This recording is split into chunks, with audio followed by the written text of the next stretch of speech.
நாலடியார் அதிகாரம் 17. பெரியாரைப் பிழையாமை. பெரியாரைப் பிழையாமையாவது பெரியராயினாரை அவமதித்து ஒழுகாமையாம். பிழைத்தல் என்றால் தவறுதல், பிழையாமை என்றால் தவறாமை.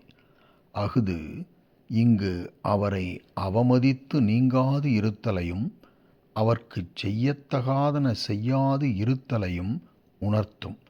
ஆகவே இவ்வதிகாரம் பெரியார் நேயம் பெறுதலையும் அவர்க்கு பொருந்துவன செய்தலையும் பற்றி கூறுவதாகும்.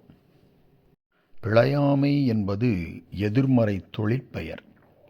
பெரியார் என்பது இரட்டுற மொழிதலால் ஆற்றலால் பெரியாராகிய அரசரையும் தவத்தால் பெரியாராகிய முனிவரையும் உணர்த்தி நின்றது.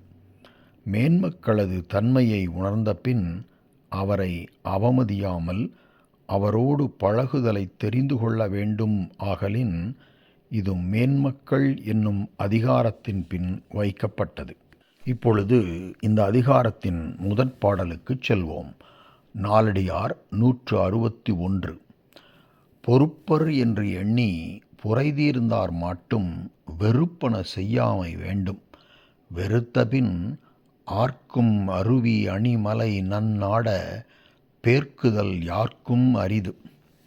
ஆர்க்கும் அருவி என்றால் ஒலிக்கின்ற நீர் அருவிகளை உடைய, அணிமலை நல் நாட அழகிய மலையை உடைய, நல்ல பாண்டிய நாட்டை உடைய அரசனே.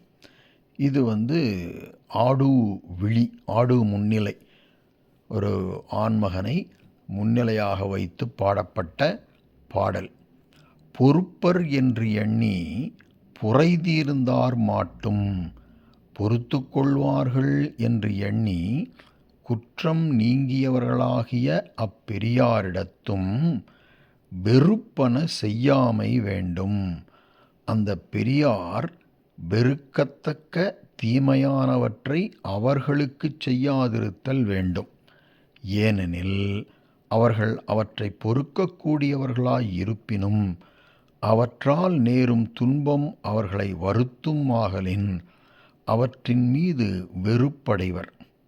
அங்ஙனம் வெறுத்த பின், வெறுப்படைந்த பிறகு தீமையான காரியங்களை செய்தவர்களுக்கு அதன் பயனாக பல தீமைகள் ஏற்படும்.